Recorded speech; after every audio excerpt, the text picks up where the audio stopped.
नमस्कार दर्शकों, आज कुंभ मेला पर और बहुत सारी महत्वपूर्ण जानकारियां लेकर हम आपके सामने उपस्थित हैं। और आज स्टूडियो में हमारे साथ मौजूद हैं आईजी कुंभ मेला श्री संजय गुंज्याल जी। आइए उनसे जानते हैं कुंभ मेले के बारे में बहुत सारी महत्वपूर्ण बातें। नमस्कार संजय जी, आपका बहुत बहुत स्वागत है हमारे स्टूडियो में। सबसे पहले तो मैं आपसे ये जानना चाहती हूँ कि कुंभ मेला में आप पुलिस की सबसे महत्वपूर्ण भूमिका क्या समझते हैं? देखिए, चाहे कुंभ मेला हो या किसी भी तरह का मेला हो, उसमें पुलिस का जो रोल है बहुत ही स्पेसिफिक है कि मेला सकुशल संपन्न हो। और मेला मीन्स काफ़ी बड़ी संख्या में भीड़ एक पर्टिकुलर स्थान पर बहुत बड़े लेवल पे जब मेला आयोजन होता है तो आप देखते हैं कि करोड़ों की संख्या में एक पर्टिकुलर डे पे और स्थान पर लोग जब एकत्रित हो जाते हैं तो क्राउड मैनेजमेंट के लिहाज से एक बहुत बड़ी चुनौती है। और उसी लिहाज से ट्रैफिक का अरेंजमेंट और जो सुरक्षा व्यवस्था है, और आपको ये भी देखना होगा कि चाहे वो भारत सरकार के स्तर पे हो चाहे राज्य सरकार के स्तर पे हो, यद्यपि बहुत सारे डिपार्टमेंट्स इसमें योगदान देते हैं, लेकिन जो विजिबल हैंड है वर्दीधारी संगठन के नुमाइंदे के रूप में पुलिस का एक रोल है। और ऐसे में जो लोग मेले में शरीक होने आते हैं, वो जो इम्प्रेशन एक सरकार का या प्रबंधन का लेकर जाते हैं, उसमें पुलिस का बहुत बड़ा रोल रहता है। इसलिए आपने देखा होगा कि हम लोग लगातार सॉफ्ट स्किल जो है लगातार उसको सिखाते हैं, और लोगों का पब्लिक के प्रति कैसा व्यवहार हो पुलिस को लगातार हम लोग ट्रेनिंग के माध्यम से भी और अलग अलग ड्यूटीज़ और ब्रीफिंग के माध्यम से करते हैं। तो उस लिहाज से पुलिस का ऐसे मेले के आयोजन में प्रत्यक्ष रूप से भी और अप्रत्यक्ष रूप से भी बहुत बड़ा योगदान भी रहता है और महत्वपूर्ण भूमिका रहती है। जी सर, इस समय कुंभ मेला में कौन कौन सी फोर्सेज के बहुत सारे विंग्स आते हैं? यस, आपने देखा होगा कि इस बीच हम लोग लगातार पिछले कुछ महीने से हरिद्वार में कुंभ मेले के आयोजन में अपना योगदान दे रहे हैं। उसमें उत्तराखंड पुलिस के साथ साथ उनको जो हमारी अलग अलग एंसिलरी यूनिट्स है, चाहे वो सादे वस्त्रों में अभिसूचना विभाग के हो या फायर सर्विस है, रेडियो का एक पूरा अलग से सेटअप होता है। इवन जो हमारे छोटे छोटे यूनिट्स है जैसे जल पुलिस, एसडीआरएफ और पीएसी, आईआरबी और हमारे माउंटेड पुलिस, डॉग स्क्वाड, ऐसे कई हमारे एंसिलरीज तो है ही, लेकिन साथ में जो भारत सरकार के स्तर पे जो सेंट्रल मेरा पैरामिलिट्री फोर्सेज है जिसमें कि एसएसबी, आईटीबीपी, सीआरपीएफ और इस बार हमारी कमांडो यूनिट के रूप में राज्य के साथ साथ सेंटर की हमारी एनएसजी की टीम भी है। और जो अन्य प्रांतों में जैसे यूपी से भी हमारी एक अलग से टीम आई हुई है जो कि कुंभ मेले के आयोजन को सफल बनाने में हमें पूरा योगदान और सहयोग प्रदान कर रही है। सर, इस समय क्योंकि प्रतिदिन नई चीज़ें आ रही हैं, कुंभ को लेकर, कोरोना को लेकर बहुत सारी चीज़ें नई आ रही हैं, तो इस समय नई गाइडलाइंस क्या हैं? देखिए, ये कुंभ मेला का आयोजन है, ये पुलिस के लिहाज से तो बहुत चुनौतीपूर्ण है, चाहे वो क्राउड मैनेजमेंट को लेकर या ट्रैफिक व्यवस्था को लेकर। और साथ में जो आंतरिक सुरक्षा के लिहाज से भी आपने देखा होगा कि ये काफ़ी चुनौतीपूर्ण हो जाता है। बट जो नई जो हमारी चुनौती है वो है कोरोना, जो हमारी एक महामारी जो पिछले साल से हम लोग सभी पूरा देश परेशान रहा है। ऐसे में जो हमारी चुनौती है वो बढ़ गई है कि कोरोना किस करवट बैठेगा, कैसी परिस्थितियां बाद में आएगी, और कोरोना के कारण जहाँ पर कि सोशल डिस्टेंसिंग या एक कोरोना एप्रोप्रिएट बिहेवियर बहुत ज़रूरी है कि उसको हमें लोगों को अपनाने के लिए अपील भी कर रहे हैं। उसके संबंध में नियम, कायदे कानून और एसओपी है। और सेम टाइम जब लोग मेले पे आते हैं तो भीड़ बढ़ जाती है, एक पर्टिकुलर एरिया में बहुत ज़्यादा भीड़ रहती है। तो प्रैक्टिकल हमारी जो है व्यवहारिक कठिनाइयाँ है कि सोशल डिस्टेंसिंग को मेंटेन कराना। तो ऐसे में हमें कोरोना महामारी के जितने भी रूल्स, रेगुलेशंस और एसओपी है उसको इम्प्लीमेंट कराना, और सेम टाइम क्राउड मैनेजमेंट को भी प्रॉपरली प्लानिंग के हिसाब से हमें इम्प्लीमेंट कराना एक चुनौती के रूप में है। और इस संबंध में दिशा निर्देश भारत सरकार के माध्यम से भी और राज्य सरकार के माध्यम से भी लगातार आए हैं, जिसको कि एग्जीक्यूट कराना ग्राउंड पे ये पुलिस का भी दायित्व है। यद्यपि इसमें मेन जो डिपार्टमेंट के रूप में हेल्थ डिपार्टमेंट है, लेकिन अब हमारी जो जिम्मेदारी है क्राउड मैनेजमेंट के साथ, लॉ एंड ऑर्डर के साथ साथ, ट्रैफिक के साथ साथ अब कोरोना काल में हमें लोगों को संक्रमण से बचाना और स्वयं भी बचना, ये भी एक जिम्मेदारी के रूप में है। सर, जो पब्लिक है, पब्लिक के लिए पुलिस के लेवल पे एक बहुत आकर्षक चीज़ जो होती है, ख़ासतौर पे ऐसे जब मेले होते हैं बड़े, यातायात व्यवस्था। तो यातायात व्यवस्था इस कुंभ मेले में क्या रहने वाली है? देखिए, यातायात व्यवस्था जो नॉर्मल यातायात व्यवस्था है पूरे कुंभ अवधि के दौरान, जो बाकी सामान्य दिनों पे तो वही रहेगा जो वर्तमान में चल रहा है। लेकिन जो मुख्य मुख्य स्नान है और विशेषकर जो शाही स्नान है जो कि आकर्षण का केंद्र है, उसमें यातायात व्यवस्था पूरी तरह से अलग रहेगी। कई ऐसे पार्किंग जो कि आमतौर पे रहते नहीं है, उनको हम लोगों ने चिन्हित कर दिया है और उसके रूट्स वगैरह को जो सामान्य तौर नहीं होते हैं, उस रूट्स पे हम लोग गाड़ियाँ चलाएंगे। इनफैक्ट जो इंटर स्टेट कोऑर्डिनेशन मीटिंग्स भी सिर्फ यातायात के दृष्टिगत हम लोगों के द्वारा जो आसपास के राज्यों के साथ किया गया है, जिसमें बहुत बड़े लेवल पे डाइवर्जन होगा और वो डाइवर्जन सीधे जो अलग अलग हमारे पार्किंग लॉट्स है वहाँ पर गाड़ियाँ ले जाई जाएंगी। इस बार बहुत अच्छी व्यवस्था ये हुई है कि NHAI के द्वारा, भारत सरकार के द्वारा जो ये 4 लेन का कार्य हुआ, ये टाइमली कंप्लीशन हो गया है और उस कंप्लीशन की वजह से जो अभी हमारे लगातार जो 4 स्नान अभी कुछ दिनों पहले हुए थे, उन चारों स्नान में यातायात या फिर ट्रैफिक के लिहाज से जो जाम लगता था, इस तरह की कोई भी अव्यवस्था का सामना नहीं करना पड़ा, जिसके लिए हम जो बहुत थैंकफुल है कि जो भी निर्माण एजेंसी इस 4 लेनिंग के कार्य में थे, उन्होंने युद्ध स्तर पे कार्य किया और इतने अच्छे से हमारी जो व्यवस्था हुई है कि ट्रैफिक जाम जो लगता था जितनी भीड़ में, आमतौर पे वो नहीं हुआ है। दूसरा, हमारी जो इंटरनल यातायात व्यवस्था है वो बिल्कुल डिफरेंट है, जिसमें कि अलग अलग रूट्स है, पैदल यात्रा है, क्योंकि सिटी एरिया में हम पब्लिक को गाड़ियाँ लाने के लिए अलाउ नहीं करते, क्योंकि आपको मालूम होगा कि हरिद्वार जो है, क्योंकि बहुत ही सर्कुलेशन एरिया बहुत लिमिटेड है, यहाँ पर इतने बड़े लेवल पे जब क्राउड आ जाता है तो क्राउड की density one of the highest माना जाता है पूरे वर्ल्ड में, कि हरिद्वार जैसे एक छोटे से रेडियस सिटी एरिया में जहाँ इतने बड़े लेवल पे अगर क्राउड आता है तो स्टैम्पेड प्रोन एरिया पूरा सिटी एरिया हो जाता है। और अगर इसका पूरे इतिहास देखें तो आप पाएंगे कि हरिद्वार के अलग अलग स्थानों पर अलग अलग समय पे इवन कम भीड़ के दौरान भी स्टैम्पीड की घटनाएं हुई है। तो ऐसे में जो हमारी यातायात व्यवस्था इस तरह से होनी चाहिए कि जो हमारा कोर एरिया है वहाँ पर कम से कम गाड़ियाँ रहे और पब्लिक को मूवमेंट के लिए काफ़ी ज़्यादा सर्कुलेशन एरिया मिले। तो उसी लिहाज से हम लोगों ने ये व्यवस्थाएं की है। तो कोरोना को लेकर भी बहुत सारी चेतावनियाँ हैं, वो क्या क्या हैं? देखिए, कोरोना को लेकर जो SOP आई है, उस SOP के अनुपालन में आपने देखा होगा हम लोगों ने अपील भी की है कि जितने भी ऐसे व्यक्ति जो बहुत बुजुर्ग है या जो 10 साल से छोटे बच्चे हैं, उनको हम लोग अपील कर रहे हैं कि वो इसमें ना आए। ऐसे व्यक्ति जिनकी इम्यूनिटी कॉम्प्रोमाइज़ है किसी कारणों से, उनको भी मनाही है कि वो इस दौरान ना आए। लेकिन साथ में जिस तरह से भारत सरकार के द्वारा दिशा निर्देश जारी किया गया था और माननीय हाईकोर्ट के द्वारा भी इस पर लगातार फॉलोअप हो रहा है, उसमें जैसे अमरनाथ यात्रा में जिस तरह की व्यवस्था है, ऑलमोस्ट उसी तर्ज पे हम लोग ने भी व्यवस्था कर रखी। उसमें कोरोना को देखते हुए, संक्रमण को देखते हुए सोशल डिस्टेंसिंग का पालन कराना है, कोरोना एप्रोप्रिएट जो बिहेवियर है उसका अनुपालन कराना है, मास्क को धारण करना बहुत ज़रूरी है। यद्यपि घाट में आप जानते हैं जब स्नान के लिए जो लोग जो है आते हैं तो उनको घाट में कोविड एप्रोप्रिएट बिहेवियर को इम्प्लीमेंट कराना व्यवहारिक कठिनाइयाँ हैं। साथ में जो 3 तरह के डॉक्यूमेंट्स हैं, आप देखेंगे कि आपको एक तरह का ID प्रूफ लेके आना है। वो इसलिए भी ज़रूरी है कि अगर आप सुरक्षा के लिहाज से, आंतरिक सुरक्षा के लिहाज से तो ज़रूरी है, लेकिन साथ में अगर किसी वजह से आपको संक्रमण हो गया या आपके आसपास कोई ऐसा व्यक्ति जो आपके क्लोज प्रॉक्सिमिटी में था और उसको संक्रमण अगर पाया जाता है, तो हमारे जो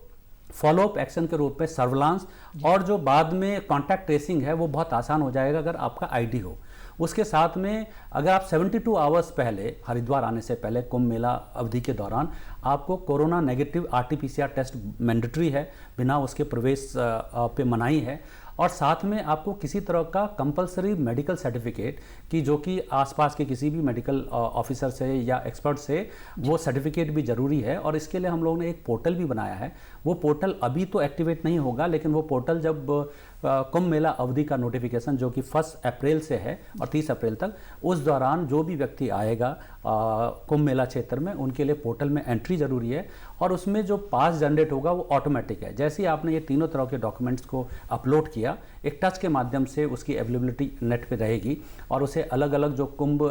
मेला प्रशासन और पुलिस के जो वेबसाइट है उसमें भी अवेलेबल रहेगा। उस पर आप एंट्री कर सकते हैं और उसके आधार पे पास को प्राप्त कर सकते हैं। और पास में भी हमने एक व्यवस्था कर रखी है, उसमें QR कोड भी दे रखा है कि अपने मोबाइल पे या उसका प्रिंट आउट दिखा सकते हैं बॉर्डर्स पे, या अगर चाहे तो आप अपनी गाड़ी के विंड स्क्रीन में भी उसको लगा सकते हैं। और वो QR कोड जो है स्कैनर के माध्यम से बिना क्लोज प्रॉक्सिमिटी में जो चेकिंग करने वाले आए हुए दूर से ही हम चेक कर सकते हैं। उसके लिए हम एक दूसरी व्यवस्था है जो टेक्नोलॉजी के लिहाज से कि ANPR CC कैमरे होते हैं जिसमें ऑटोमेटिक नंबर प्लेट डिटेक्शन होता है। जिस नंबर प्लेट को वो परमिशन मिली है उसको भी हम नंबर प्लेट को रीड करते हुए उसको सीधे भी अलाउ कर सकते हैं। तो ये सारी व्यवस्थाएं जो हमारी ओल्ड ट्रेडिशनल तरीका है चेकिंग का वो तो रहेगा ही, और जो लेटेस्ट हमारी साइंटिफिक तरीका या टेक्नोलॉजी है उसका भी प्रयोग किया जाएगा लोगों को चेकिंग कराने के लिए। तो पेशवाई की क्या क्या व्यवस्थाएं? देखिए, आप जानते हैं कि हमारे 13 अखाड़े हैं जिसमें कि 7 सन्यासी अखाड़े हैं, और 7 सन्यासी अखाड़ों का अभी शाही स्नान महाशिवरात्रि के दिन प्रथम शाही स्नान होगा। यद्यपि वो कुंभ मेला अवधि या नोटिफिकेशन अवधि के बीच में नहीं है, लेकिन उसकी सारी व्यवस्था जो उसकी दिव्यता और भव्यता है और जो सुरक्षा के मानक है उसके साथ हमने कोई कॉम्प्रोमाइज़ नहीं किया है। वो उसी तरह से अरेंजमेंट राज्य सरकार के द्वारा किया जा रहा है। और पेशवाई जो है बहुत इम्पॉर्टेंट, क्योंकि अखाड़े आकर्षण का केंद्र है। उनके कुछ ऐसे धार्मिक क्रियाकलाप है जिसमें कि एक पेशवाई भी है, नगर प्रवेश है, धर्म ध्वजा का स्थापना है और शाही स्नान है। इसके लिए बहुत से श्रद्धालु लगातार वेट करते हैं, और ये वेट जो है सिर्फ 1-2 साल का नहीं, पूरा 11-12 साल का रहता है। तो पेशवाई में सारे अखाड़े अलग अलग पेशवाई जब करते हैं तो उसमें उनके साथ एक बहुत परंपरागत धार्मिक आयोजन तो है, लेकिन साथ में जो घोड़े गाड़ी और अलग अलग महामंडलेश्वर के रथ सस्ते हैं, और इसमें इवन साथ में हाथी और ऊंट का भी प्रयोग पूर्व में होता रहा है। तो इस तरह से एक आयोजन सिटी एरिया में रहता है, उसमें ट्रैफिक डाइवर्जन और सुरक्षा का प्रबंधन, ये एक बहुत बड़ी चुनौती है जिसके लिए हम लोगों ने इनफॉर्मल लेवल पे समस्त अखाड़ों के साथ एक बैठक की है, और उस बैठक के माध्यम से आपसी सहमति बनी है। और जो परंपरा पूर्व में रही है, जो रूट रहे हैं, उससे बहुत आंशिक परिवर्तन ही हुआ है। और ये आंशिक परिवर्तन का कारण भी जो इस बीच नए नए रोड्स और जो पुल बने हैं जिसकी वजह से पेशवाई मार्ग में अवरोध उत्पन्न हुआ है या चेंज करना कंपल्सरी जरूरी हो गया है, उसी पे चेंजेस है। तो उसका भी पूरा अरेंजमेंट हम लोगों ने कर रखा है। सर, जैसा कि पुलिस है तो पुलिस के लिए एक और भी कुंभ में एक और भी जिम्मेदारी हो जाती है। जो अंतर्राष्ट्रीय हमारी परिस्थितियां चल रही हैं, माहौल चल रहा है, तो आतंकवाद को लेकर मैं जानना चाहूँगी कि उस तरफ किस तरह के कदम उठाए गए? देखिए, आप जानते हैं कि जो आंतरिक सुरक्षा है बहुत ही चुनौतीपूर्ण और बहुत संवेदनशील है, और पुलिस के लिए ये सदैव चुनौतीपूर्ण रहा है, चाहे वो उत्तराखंड पुलिस हो, चाहे देश की कहीं भी किसी भी राज्य की पुलिस हो। और जो इस तरह के जो उपद्रवी तत्व है इनके लिए कोई सीमा नहीं है। जो चीज़ें JNK में या दिल्ली में या किसी देश के किसी भी पार्ट में हो सकती है वो उत्तराखंड में भी हो सकती है, क्योंकि ये किसी सीमा से बंधे नहीं है। तो इसके लिए ज़रूरी है कि जो हमारे सुरक्षा के मानक है उस पर हम किसी भी लेवल पे कॉम्प्रोमाइज़ ना करें, और साथ में जो हमारा फुल प्रूफ व्यवस्था रहे, इस तरह की व्यवस्था रहे जिसमें कहीं भी किसी भी स्तर पे छोटी से छोटी कमी की गुंजाइश ना रहे। इसके लिए हम लगातार हम अपने जितने भी टीम हैं उनकी ब्रीफिंग और रिहर्सल, डीब्रीफिंग ये करते हैं, और साथ में जितने भी हमारे विभाग या जो आनुषंगिक हमारे पुलिस के विभाग है और जो भारत सरकार के और अन्य राज्य सरकार के जितने भी हमारे, चाहे वो ATS के रूप में हो या जो इंटेलिजेंस यूनिट हो या जो हमारे इंटेलिजेंस ब्यूरो, इनके साथ भी लगातार हमारी बैठक होती है। उस समन्वय बैठक में हम लोग जो पूर्व में हमारी बैठक हुई है उसके जो निर्णय हुए उस पर इस बीच क्या प्रगति हुई उसके बारे में हम लोग बात करते हैं, और भविष्य की रूपरेखा को भी हम लोग तय करते हैं। तो इस पे हम लोग का अरेंजमेंट, और उसमें सिर्फ मैन पावर ही नहीं, हमारे जो लेटेस्ट इक्विपमेंट है या टेक्नोलॉजी है उनका भी प्रयोग करते हैं। सर, 3 डुबकी 1 स्नान, ये आपका स्लोगन इस कुंभ मेले में है, क्या है वो? देखिए, आप जानते हैं कि 3 डुबकी 1 स्नान ये एक सिर्फ नारा ही नहीं है, इसके पीछे एक सोची समझी एक रणनीति भी है कि एक बहुत ही कम एरिया में, घाट एरिया में लाखों करोड़ों लोग आते हैं एक पर्टिकुलर डे पे, तो ऐसे में स्टैम्पेड के लिहाज से काफ़ी संवेदनशील हो जाता है। तो अगर सिर्फ 3 डुबकी लेते हैं तो 3 डुबकी में एक तो कम से कम समय लगेगा और वो उसका जो पुण्य है वो बराबर ही माना जाता है। और इवन देखा जाए वेदों में और धार्मिक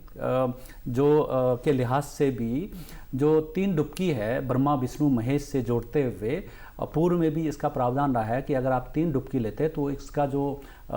एक स्नान या एक जो होली डिप के बराबर माना जाता है। और ये पुलिस के द्वारा इसलिए भी किया जाता है अपील कि 3 डुबकी एक स्नान, कि वो कम से कम समय में अधिक से अधिक लोग स्नान कर सके। और घाट एरिया जो वैसे भी स्टैम्पेड के लिहाज से काफ़ी संवेदनशील है, वहाँ कम से कम लोग रहे और वो मूवमेंट भी बहुत तेज़ी से रहे, लोग रुके नहीं। इसकी वजह से ये नारा दिया गया और ये नारा काफ़ी प्रभावी भी रहा है। उसमें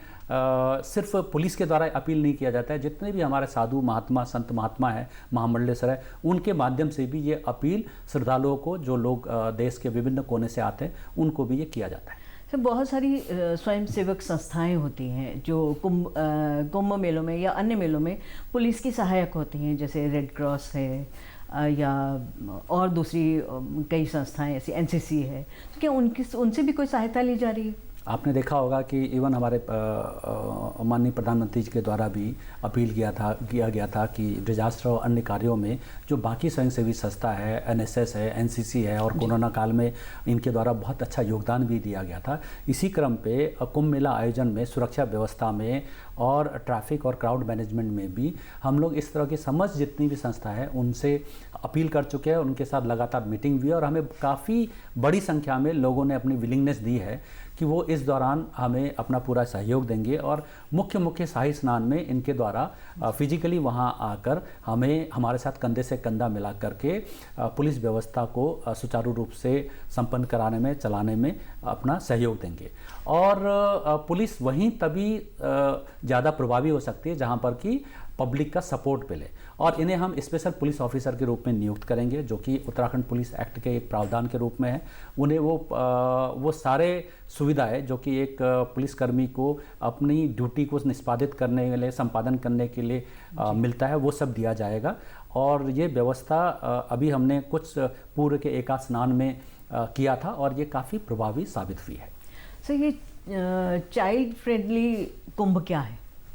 देखिए, आपने देखा होगा कि कुंभ मेला में कई बार बच्चे आते हैं, इवन काफ़ी ऐसे भी बच्चे आते हैं जो खोया पाया के लिहाज से जब मिसिंग जो हमारे यूनिट्स है उनको मिलते हैं। उसके अलावा कुछ ऐसे गरीब या फिर कुछ मेंटली जिन्हें या कह सकते दिव्यांग कुछ ऐसे बच्चे भी मिलते हैं जो किन्हीं कारणों से जब वहाँ मेले क्षेत्र में छूटते हैं, तो उनके साथ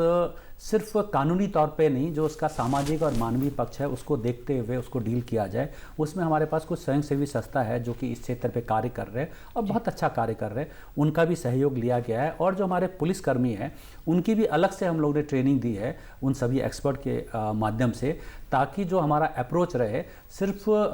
कानूनी रूप से ही न रहे, जो उसका मानवीय पक्ष है उसको भी हम लोग जरूर देखें। सर, भिक्षावृत्ति एक बहुत बड़ा कलंक है इस तरह के मेलों में, खासतौर पे कुंभ मेलों में।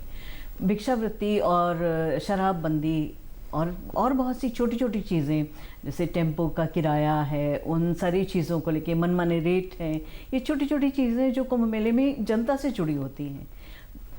उन पर आप किस तरह की व्यवस्थाएं कर रहे हैं सर? देखिए, जो आपने भिक्षावृत्ति की बात कही है, इसको पुलिसिंग के लिहाज से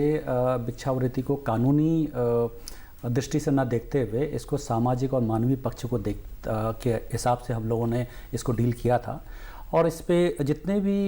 भिक्षावृत्ति के अगर जो मेन पॉइंट्स थे उस पे अगर हम समीक्षा करें तो पाते हैं कि जो हमारा कोर एरिया है हरिद्वार का, जहाँ पर पूर्व में भी स्टैम्पेड का इतिहास रहा है, उन एरियाज़ में ही भिक्षावृत्ति होती थी, तो वहाँ से लोगों को हटाना बहुत ज़रूरी था। हमारे लिए बड़ा आसान था कि उनको पकड़ना और तुरंत जो है जेल भेजना, लेकिन इसके बजाय हम लोगों ने एक सोची समझी एक रणनीति के तहत, ताकि उन्हें एक डिग्निफाइड और एक अच्छी ज़िंदगी जीने को मिले, और सिर्फ कुंभ मेले के दौरान उनको हटा करके और बाद में वो दोबारा भिक्षावृत्ति पे आ जाए, वो एक स्थायी उसका समाधान नहीं होता है। तो उस लिहाज से हमने सबसे पहले उनको चिन्हित किया, कोरोना टेस्ट कराया, जो लोग नेगेटिव आए उनको हम लोग अलग से पहले भोजन और इनका एक कंपलसरी पूरा मेडिकल टेस्ट हुआ था, जिसमें डॉक्टर्स की टीम ने उनमें अगर कोई बीमारी है तो उस बीमारी को चिन्हित करके उनको इलाज करवाया। उनके लिए समाज कल्याण के माध्यम से उनको लगातार भोजन उपलब्ध कराया। इवन इसमें जो स्वयंसेवी संस्था है उनके माध्यम से, इंडस्ट्रीज़ के माध्यम से, CSR में उनको अच्छे कपड़े दिलाने के साथ साथ वहाँ पर जो लोग, जो वहाँ का हरिद्वार के जो टॉप हमारे जो बाल काटने वाले जो अलग अलग सैलून है वहाँ से मंगवाए और उनका पूरा जो उनका जो स्वरूप है वो चेंज कराया गया।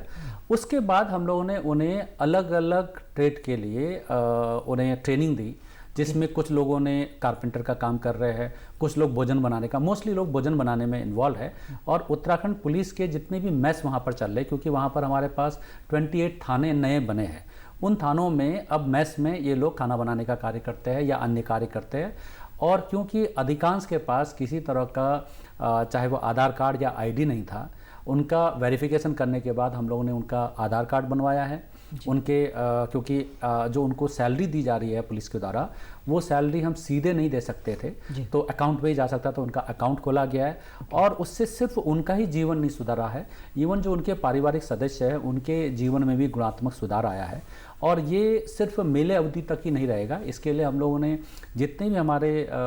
जो वहाँ पर इंडस्ट्रीज़ है हरिद्वार में, उनके साथ एक मीटिंग की थी और अलग अलग इंडस्ट्रीज़ के द्वारा एक कमिटमेंट किया गया है कि जब कुंभ मेला अवधि समाप्त हो जाएगा और कुंभ मेला पुलिस जो है वापस अपने अपने पेरेंटल कार्डर में चले जाएंगे, तो उसमें इन सभी जो भिक्षुक के रूप में पूरे में थे उनको वो अपने अपने इंडस्ट्रीज़ में लेंगे। तो एक सिर्फ कानूनी समाधान के बजाय उसका एक हमने सामाजिक और मानवीय पक्ष देखते हुए उनके जीवन को सुधारने में कुंभ मेला पुलिस के द्वारा कार्य किया गया है। और इसमें हम लोग को बड़ा संतोष है कि हम इसमें कहीं ना कहीं अपना रोल प्ले कर पाए। साथ में आपने जो बताया कि रेट्स मनमाना, इसमें हम लोगों ने जितने भी स्टेक होल्डर्स के रूप में, क्योंकि ये जितने भी चाहे वो टैक्सी वाले हो, ऑटो वाले हो या होटल्स रेस्टोरेंट वाले हो, उनके साथ एक बैठक की थी। उस बैठक में जो मेन डेज पे जब बहुत ज़्यादा भीड़ आ जाती है तो ये शिकायत रहती है कि मनमाना रेट ले लिया गया, तो उनको पहले से ही हम लोगों ने रेट फिक्स करा लिया है। और ये रेट्स जो है इवन मुख्य दिनों पे भी चेंज नहीं होंगे, क्योंकि सिर्फ एक पर्टिकुलर डे में अगर आपने ज़्यादा चार्ज कर दिया तो जो इमेज जाता है पूरा, सिर्फ उस होटल वाले का या हरिद्वार सिटी का नहीं, पूरे राज्य का भी बड़ा नेगेटिव जाता है। तो इस हिसाब से हम लोगों ने कार्य किया और इसमें समस्त जितने भी स्टेक होल्डर्स हैं उन्होंने भी अपनी सहमति दी है। तो मैं ये दिलासा देना चाहूँगा कि उस दौरान मनमाने रेट नहीं रहेंगे। यदि ऐसे इक्का दुक्का कोई केसेज भी अगर आ जाते हैं तो उनके खिलाफ सख्त कानूनी कार्रवाई की जाएगी। सबसे पहले तो बहुत सारी बधाई आपको कि एक भिक्षावृत्ति का स्वरूप बदल दिया पुलिस ने। और पुलिस कुंभ मेला जो है वो एक ऐसा ओकेजन है, एक ऐसा समय है जब पुलिस को पूरी तरह से अपने नाक कान आँख 24 घंटे खुले रखने। तो आपको तो सपने में भी कुंभ मेला आता होगा। सही मायने में देखा जाए आंतरिक सुरक्षा एक ऐसा सब्जेक्ट है या ऐसा एरिया है जिसमें आपको हर वक्त चौकन्ना रहना पड़ता है। और पुलिस सेवा जो है 24/7 है, आपको पूरे समय पे सजग रहना है। अगर आपकी सजगता रहेगी, जो राज्य सरकार के द्वारा जो सुरक्षित कुंभ का एक मैंडेट दिया है, उस मैंडेट को पूरा करने के लिए ज़रूरी है कि हमारे जितने भी, हम ही नहीं, हमारे जितने भी विभाग है वो लगातार सजग रहे और 24/7 ऑन ड्यूटी रहे, ऑन कॉल रहे। आपके पास तो तीसरी आंख भी है मौजूद, तो उस तीसरी आंख का कितनी आंखें हैं वो तीसरी, और किस तरह से उसका इस्तेमाल कर रहे हैं? देखिए, सिर्फ आंखें नहीं है, हमारे पास कान भी है, जो आइज एंड एयर के रूप में जितनी भी हमारे अलग अलग विंग्स या फिर कह सकते हैं जो हमारे समाज के जो अलग अलग सहयोगी है, जिसमें ऑटो रिक्शा है या पान वाले हैं और जो अलग अलग लोग अलग अलग जगह पे कार्य करते हैं, उनको हम लोगों ने इन्फॉर्मेशन गैदरिंग के लिए जोड़ा है। और हमने ये भी कहा है कि उनका नाम गोपनीय रखा जाएगा और जो भी इन्फॉर्मेशन है उनको वेरीफाई करेंगे। अगर ऐसा कोई इन्फॉर्मेशन आता है जिसकी वजह से हम किसी आपराधिक तत्व को में अंकुश लगाने पे या आपराधिक क्रियाकलापों को रोकने में कामयाब रहे, तो उन्हें हम लोग अलग से रिवॉर्ड भी देते हैं। साथ में जो टेक्नोलॉजी है, जो सीसी कैमरा है, वो जो पहले से हमारे सीसी कैमरा है वो तो है ही, लेकिन इस बार कुंभ के लिए हमने अलग से लगभग 350 हम लोगों ने कैमरे लिए हैं। इस सीसी कैमरे के पीछे मैं ये कहना चाहूँगा कि जिसमें लेटेस्ट टेक्नोलॉजी के रूप पे जो आर्टिफिशियल इंटेलिजेंस है उसका भी प्रयोग किया जा रहा है। उसमें हमने अलग अलग जो है इंटरफेस रखे हुए हैं, और साथ में इवन जो कोविड महामारी के दृष्टिगत हम लोगों ने एक फीचर ये भी रखा है कि अगर कोई विदाउट मास्क मेन एरियाज में आ रहा है तो ये अपने आप ही अलर्ट जनरेट करके जो पर्टिकुलर वहाँ के ड्यूटी वालों को बता देगा कि इस एरिया में लोग विदाउट मास्क में आ रहे हैं, और वो अलर्ट के बेसिस पे हम कानूनी कार्रवाई भी कर सकते हैं, या उसे निःशुल्क मास्क, जो हम लोग का डिस्ट्रीब्यूशन का एक मैंडेट मिला है, निःशुल्क मास्क भी दिया जाएगा। साथ में कुछ ऐसे एरियाज है, जैसे कोई अगर सामान पड़ा है वो अनअटेंडेड है, काफ़ी देर से लावारिस पड़ा है, उसको भी ये डिटेक्ट करके हमें अलर्ट देगा। क्योंकि जो ह्यूमन अपनी जो लिमिटेशंस अपनी है कि हम खुली आंखों में कई बार ऐसी चीज़ों को नहीं देख पाते हैं, लेकिन जो ये तीसरी आंख के रूप में सीसी कैमरा है उसके माध्यम से अनअटेंडेड बैगेजेस को भी वो आइडेंटिफाई करेगा। इवन अगर कोई वन वे सिस्टम है, वन वे सिस्टम में यदि कोई अपोजिट साइड से लोग आ रहे हैं उसको भी डिटेक्ट करके हमें बता पाएगा। और इसमें हेड काउंटिंग है, इवन जो गार्ड्स के सैचुरेशन पॉइंट है, एक गार्ड की कैपेसिटी है कि इससे ज़्यादा ना हो, तो वो हम लोगों ने फिक्स कर दिया है। अगर वो उस संख्या से ज़्यादा होते हैं या होने जाते हैं तो वो पहले से हमें अलर्ट दे देगा, जिसके आधार पे हम अपना ट्रैफिक डाइवर्ट कर सकते हैं। क्योंकि आप देखेंगे कि जो हमारा क्राउड मैनेजमेंट का सिस्टम है उसमें लोगों को होल्ड एंड रिलीज अलग अलग जगह होल्ड अप बनाते हैं, ताकि अगर आगे लोग भीड़ ज़्यादा हो रही तो पीछे रोक लेते हैं। आगे दिख रहा है करीब 100 मीटर का डिस्टेंस, लेकिन उसको पूरा करने के लिए कई बार आप 1-1 किलोमीटर तो घुमाना पड़ता है। और ये हमारा क्राउड मैनेजमेंट का होल्ड अप का जो है एक तरीका है, जिसमें कि सीसी कैमरे का प्रयोग भी किया जाएगा। तो आप कह सकते हैं जो हमारा ट्राइड एंड टेस्टेड जो ओल्ड ट्रेडिशनल हमारी पुलिसिंग है, उसके साथ साथ जो हमारे माननीय प्रधानमंत्री जी ने स्मार्ट पुलिसिंग का जो एक नारा दिया था, उसके क्रम पे जो लेटेस्ट टेक्नोलॉजी और सॉल्यूशन है उसका भी प्रयोग होगा, वीडियो एनालिटिक्स का भी प्रयोग होगा, और जो हमारे आर्टिफिशियल इंटेलिजेंस के जो अलग अलग विधा है उसका भी प्रयोग किया जाएगा। सर, अंत में आपकी जो पुलिसकर्मी हैं उनको क्या संदेश देना चाहेंगे, और जनता को क्या चेतावनी या फिर किस तरह का उनको संदेश देना चाहिए? देखिए, पुलिसकर्मी के लिए तो मैं यही कहना चाहूँगा कि आप ये बड़े गौरव की बात है कि कुंभ मेला के आयोजन से आप सीधे तौर पे जुड़े हुए हैं, और यद्यपि आप स्वयं जो है डिप नहीं लेते हैं या फिर आप स्नान नहीं करते हैं, लेकिन जब करोड़ों लोगों को आप सकुशल स्नान करके अपने घर तक वापस जब वो पहुंच जाते हैं सकुशल, तो ऐसे में जो वो पुण्य कमाते हैं उस पुण्य के आप भी बिना स्नान किए हुए उसके भागी बनते हैं। और ये बहुत सौभाग्य की बात है कि आपको इतने चैलेंजिंग, चुनौतीपूर्ण और विशेषकर कोरोना महामारी के दौरान ये आपको दायित्व मिला है। उस दायित्व का निर्वहन करते हुए आप खाकी के मान सम्मान को बढ़ाने का भी कार्य कर रहे हैं, और सेम टाइम आपको व्यक्तिगत रूप से एज ए ह्यूमन बीइंग एक सेटिस्फैक्शन का कारण भी बनेगा कि आप कुंभ मेला के सकुशल आयोजन में आप अपना योगदान दे पाए। पब्लिक के लिए मैं यही अपील करना चाहूँगा कि कोरोना महामारी के दृष्टिगत जो कोविड अप्रोप्रिएट बिहेवियर है उसका पालन करें, और अपने को संक्रमण से बचाए और दूसरों के संक्रमण का कारण न बने। तो यही मेरी अपील है। संजय जी, आप हमारे स्टूडियो में आए, आपका बहुत बहुत धन्यवाद। आपने बहुत महत्वपूर्ण जानकारी हमें और हमारे दर्शकों को दी, आपका बहुत धन्यवाद। आपको भी धन्यवाद, थैंक यू। तो दर्शकों, आपने देखा आज बहुत महत्वपूर्ण जानकारी हमने कुंभ मेले के बारे में आईजी कुंभ मेला पुलिस से प्राप्त की। आशा करती हूँ आपको बहुत पसंद आया होगा आज का ये कार्यक्रम, और बहुत सारे ऐसे आपके सवाल हल हुए होंगे जो आप जानना चाहते थे। नमस्कार।